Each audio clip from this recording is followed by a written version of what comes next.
एक समय की बात है, एक गांव में एक माली रहता था। वह बहुत मेहनती था और उसने अपने बगीचे में तरह तरह के सुंदर और रंग बिरंगे फूल लगा रखे थे। वह रोज सुबह से शाम तक बगीचे की साफ सफाई और देखभाल करने में लगा रहता था।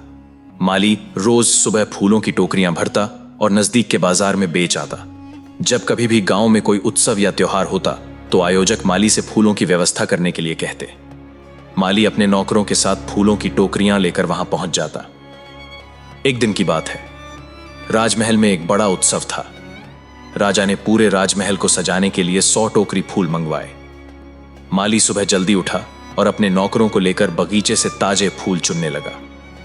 सुबह होते होते 100 टोकरियां फूलों से भर गईं और माली राजमहल की ओर रवाना हो गया। संयोग से उस दिन राजमहल में शाही भोज था, इसलिए कोई भी नौकर बगीचे में नहीं रुका। जब बगीचे में कोई नहीं था तब कहीं से एक गाय बगीचे में घुस गई और फूलों को चरने लगी। भरपेट चरने के बाद जब गाय बाहर निकल रही थी तभी माली वहां आ पहुंचा। उसे गाय पर बहुत गुस्सा आया। गुस्से में आकर उसने गाय पर लाठी बरसाना शुरू कर दिया। गाय बूढ़ी थी, इसलिए जल्द ही उसने प्राण त्याग दिए। थोड़ी ही देर में माली गौ हत्या का दोषी बन गया। यह बात पूरे गांव में फैल गई। जब यह खबर राजा तक पहुंची तो उसने अपने सैनिकों को भेजकर माली को बंदी बना लिया। अगले दिन माली को राज दरबार में पेश किया गया। दोष इतना गंभीर था कि किसी से कुछ पूछने की जरूरत ही नहीं थी। राजा ने माली को 1 वर्ष तक 1000 गायों के भोजन की व्यवस्था करने का दंड सुनाया। तब माली बोला, महाराज, यदि आपकी आज्ञा हो तो मैं अपनी सफाई में कुछ कहना चाहता हूं। राजा ने उसे बोलने की इजाजत दे दी। माली बहुत चतुर था।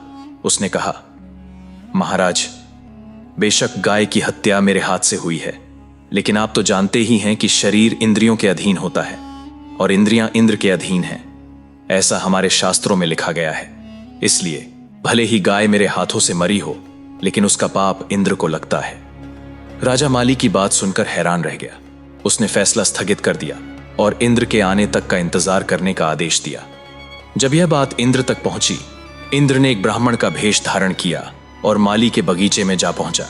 ब्राह्मण ने बगीचे को चारों ओर से देखा। बगीचा बहुत ही सुंदर था और रंग बिरंगे फूलों की खुशबू से महक रहा था। वह माली के पास खड़ा होकर उसकी सूझबूझ और मेहनत की तारीफ करने लगा। ब्राह्मण के मुख से अपनी प्रशंसा सुनकर माली बहुत खुश हुआ। ब्राह्मण वेशधारी इंद्र ने माली से पूछा, इस बगीचे को इतना सुंदर किसने बनाया है और इसका लाभ कौन लेता है? माली गर्व से बोला, मैंने ही अपने हाथों से इस सुंदर बगीचे को सींचा है और मैं ही इसका मालिक हूं, इसलिए इसका लाभ भी मुझे ही मिलता है। इतना सुनते ही इंद्र अपने असली रूप में आ गया। जब तुम्हारे हाथों से सींचने के कारण बगीचे के मालिक तुम हुए और उसका लाभ तुम्हें मिलता है, तो गाय की हत्या भी तुम्हारे ही हाथ से हुई। उसके पाप का भागी मुझे क्यों बना रहे हो? अब या तो तुम राजा द्वारा निर्धारित 1000 गायों के भोजन का दंड दो या फिर अपना यह बगीचा मुझे दे दो। माली समझ चुका था कि अब उसकी चाल नहीं चलने वाली। उसने तुरंत 1000 गायों को 1 वर्ष तक भोजन कराने का दंड स्वीकार कर लिया। इस कहानी से हमें यह शिक्षा मिलती है कि यदि हम गलत हैं तो हमें अपनी गलती बेहिचक स्वीकार कर लेनी चाहिए। जो दूसरों को दोष देने की कोशिश करता है उसे अंततः परिणाम स्वयं ही भुगतना पड़ता है। कर्म के सिद्धांत से कोई नहीं बच सकता।